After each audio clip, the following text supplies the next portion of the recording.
চাচা বাড়ি ঘর তো সাজানো কেন, হেনা কোথায়? আর চাচা বলবে বাবা হেনার তো বিয়ে হয়ে গেছে, তুমি বাস খাও, তুমি গাঞ্জা খেয়ে ঘুরে বেড়াও। চাচা বাড়ি ঘর এত সাজানো কেন, আর হেনা কোথায়?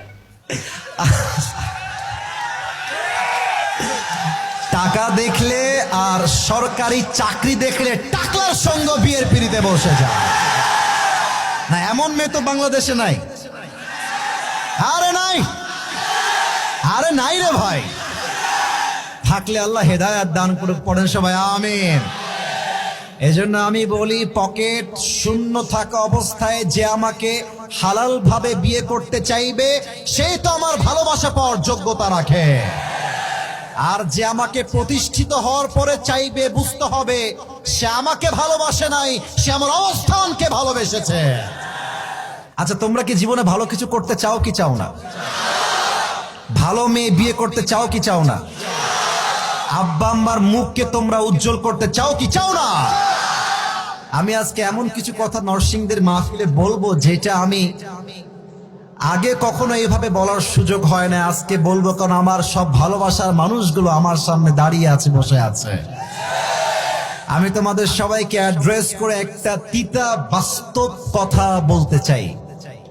যদি মায়ের কাছে সেরা সন্তান হতে চাও, যদি বাবার কাছে সেরা সন্তান হতে চাও, যদি তুমি তোমার স্ত্রীর কাছে সেরা স্বামী হতে চাও, যদি তুমি তোমার সন্তানের কাছে সবচেয়ে প্রিয় বাবা হতে চাও, তুমি যদি বোনের কাছে সবচেয়ে প্রিয় ভাই হতে চাও, টাকা কামাই করা ছাড়া কোনো গতি নাই যুবক ভাইরা। বলো বলো বলো, সত্য কথা কি জানেন?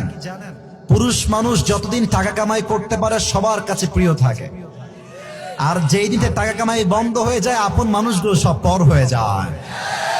এজন্য আমি সবাইকে বলবো, সময় থাকতে টাকা কামাই করো হালাল ভাবে, অনেক বেশি ব্যবসা করো, চাকরি করো, উদ্যোগ নাও, প্রতিষ্ঠিত হও জীবনে।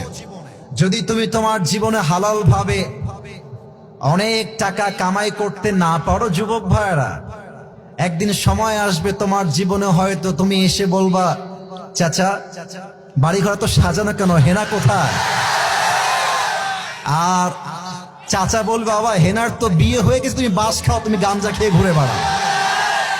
এটা আমি তোমাদেরকে মন প্রাণ থেকে বলছি যুবক ভাইরা, অলওয়েজ মাথায় রাখবা, जब जेब में पैसा होता है तो पराए भी अपने हो जाते हैं, और जब जेब में पैसा नहीं होता तो अपने भी पराए हो जाते हैं।